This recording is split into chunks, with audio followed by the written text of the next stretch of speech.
Last night, Leganes showed the world how to defend against FC Barcelona. Now, a lot of people thought that we were off.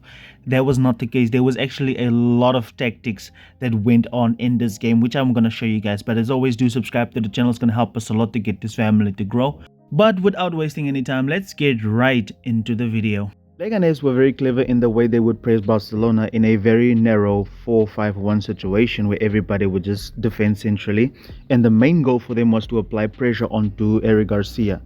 And Pedri many a times had to draw back in order to come and help out. I have to commend them for the way that they were very, how can I say now, disciplined and also put pressure on Eric Garcia. This is really good defensive system, and you can see they're a well-drilled team. Even the situations where Pedri would drop back, he was also very fully covered and very well covered by this Leganes team because they had so many players centrally. Leganes were more than happy to let the centre backs have the ball, especially with in coordination with Kunde as well, because all they were really focused on was keeping close tabs on Eric Garcia, Pedri, and also Fermin. Even the situations where Robert Lewandowski would drop off, somebody would be on top of him. So not only did the wrong people have the ball, at the same time all of these passing options are all closed down. And they actually had two extra men to jump out occasionally to see if they could press the fullbacks as well. In this situation right here, we can clearly see that Pedri and Fermin was being man-marked as Leganes wasn't bothered with the centre-backs having the ball. And I do think we did miss Kubarsi for those line-breaking passes here.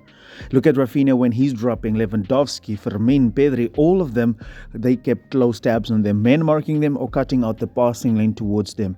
And look at how this player would jump out onto Kunde while the other options are still being marked. So this was how you shut down Barcelona masterclass from Leganes. It was frustrating to see that Barcelona couldn't really break the lines of Leganes because they were so flat and defended in lines and left a lot of space in between the lines. And for the first time, these guys dropping off onto the ball didn't mean anything because they could be followed out wide and not be able to outnumber Leganes because of the 4-5-1, but at the same time have so many numbers centrally as well, clocking down the center. This is why I said that we miss Kubarsi, because look at the crazy amount of space between the back line and the midfield line. Those line-breaking passes would have been crazy for Barcelona. But what really impressed me is the way that they were not following the guys they were dropping onto the ball. They would let them receive the ball first and then they would pressure them, ultimately forcing them to pass more backwards often. Success for Leganes in defending Barcelona is a lot down to their wider players because these guys had to stay in narrow in order to clock down the center for Barcelona. But at the same time, for example, the left winger, he was tasked to actually go out to Kunde because Kunde was in a very central position trying to draw him out so that Lamine Yamal can have a one-on-one situation. But for most of the game, this player made it back in time to actually have a 2-on-1 situation where it made it easier for the midfielders to track the runs of Fermin and also for Lewandowski. When the ball would circulate, he would just go and press out again and close down the passing lane right here, meaning they forced Barcelona back many occasions. In the situation right here, we can see that the player is tracking back, ultimately helping out the fullback, while at the same time Fermin is being tracked by one of the midfielders, keeping Leganes intact, right? And look at how Jan is even the one closing down Lamine Yamal with the discipline that he has, covering for the fullback. So this is just great defending from Leganes. And look at how the way he's pressing Kunde. Kunde cannot really now go back to Lamine Yamal and pressure him, right? Because it's going to be too difficult. So he has to go pass the ball back. However, guys, I just wanted to take this time to express my gratitude to you guys for helping me reach 10,000 subscribers. I appreciate you guys so much. Like, words cannot even describe the gratitude that I feel towards you guys, because this started out just as a dream, something I wanted to try out. But little did I know this channel is gonna become so big, and a lot of you guys actually believed in me. So I wanted to thank you guys for believing in me. I appreciate you guys and I love you guys so much. Let's continue this build forward. Flick brought on Frenkie de Jong for Ronald Araujo, meaning Eric Garcia could go into the centre back space. And this was genius because it did two things for FC Barcelona. Number one, it made Rabah really useless because he couldn't keep tabs on Frenkie. Because Frenkie is really press resistant, he could get around Rabah easily.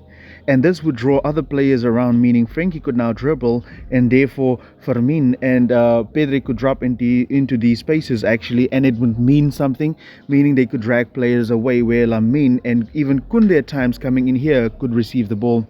This substitution confirms everything that I said. because Flick would rather have Eric Garcia on the pitch, who's not as fast, strong, as tall as Ronald Araujo, because he's not up to Barcelona standard. And here we can see Raba basically defending Frankie, but he's not really pressing because Frankie could go around him very easily and draw one of the other players out of position. This allowed Fermin and the likes of Kunde to basically alter their positioning, and can you see it really just disorganized Leganes a little bit. Secondly, what Frankie's substitution also did for Barcelona is that we know how he likes to move in between the centre backs. This allowed Inigo to be a little bit wider, ultimately having Gerard Martin going forward with Rafinha inverting into the half space. This also allowed Pedri to go and make up numbers in the half space, and therefore Inigo, being so wide, actually forced one of the wingers to come out wide. And therefore you would see a 2-1-1 situation, and Pedri also receiving the ball from Inigo in these areas. So this allowed Barcelona to be a little bit wider, and the same on the right hand side. Kunde could go a little bit forward now with Lamine, but that is also why I was saying that Kunde was also in the half spaces right here.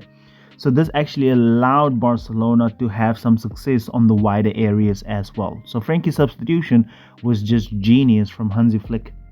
Over here, we can clearly see Frenkie de Jong dropping in between the center backs to get on the ball to dictate the play a little bit. And it's crazy how Frenkie de Jong's movement just added another level to the movement of the whole team, because look how disorganized Leganes was in the situation. Look at where's Pedri, look at where's Gerard Martin. So Barcelona went up another gear in terms of the movement, right? Here we see Inigo being extremely wide, allowing Rafinha to go forward. And look at the positioning of Gerard Martin in the half space, the same like Jules Koundé was doing on the other side. You can see Inigo was allowed to go extremely high, and this must have been an instruction from Mr. Hansi Dieter Flick. But in the end, Barcelona got the 3 points, and I don't think people will care when we win the league about the struggling we did in this game in particular, right? This is the type of games that shows you where a team is mentally. We didn't play great. We had a hard time breaking down this Leganes side, but we got away with the points. This is the difference makers at the end of the day, and Barcelona really did a good job.